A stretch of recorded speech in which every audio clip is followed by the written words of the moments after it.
മഴ തോരും മുമ്പയുടെ നാളത്തെ പ്രൊമോ വിശേഷത്തിലേക്ക് എല്ലാവർക്കും സ്വാഗതം. ബാലചന്ദ്രൻ റൂബിയുടെ മുന്നിൽ വെച്ച് രോഹിത്തിനെ അടിച്ചത് രോഹിത്തിന് ഒട്ടും ഇഷ്ടപ്പെടുന്നില്ല. റൂബി റൂമിൽ നിന്നും ഇറങ്ങിപ്പോയത് കരഞ്ഞുകൊണ്ടാണ്.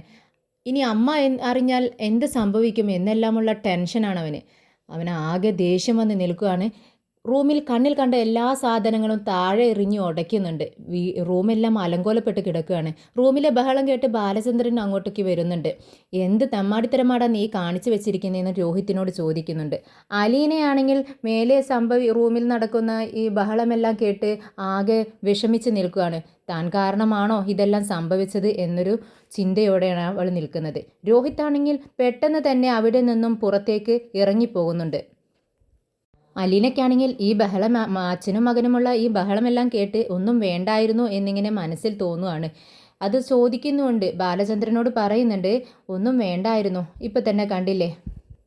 അലീന പറയുന്നുണ്ട് ഒന്നും വേണ്ടായിരുന്നു, ഇതിപ്പോൾ അടിയും പിടിയും വഴക്കും വൈരാഗ്യവും നിങ്ങളിൽ ആർക്ക് വേദനിച്ചാലും അത് എനിക്ക് കൂടെ വേദനിക്കും എന്നിങ്ങനെ പറയുമ്പോൾ നമ്മുടെ ബാലചന്ദ്രൻ ചോദിക്കുന്നുണ്ട്, വൈജന്തിക്ക് വേദനിച്ചാലും നിനക്ക് വേദനിക്കുമോ? ഇത് കേട്ടിട്ട് അലീന ഒന്ന് നോക്കുന്നുണ്ട്. രോഹിത് വീട്ടിൽ നിന്നും ഇറങ്ങി നേരെ ചെല്ലുന്നത് ഹരിയുടെ അടുത്തേക്കാണ്. നീ എൻ്റെ കൂടെ സ്ട്രോങ് ആയിട്ട് നിൽക്കാവോ എന്ന് ഹരിയും ചോദിക്കുന്നു.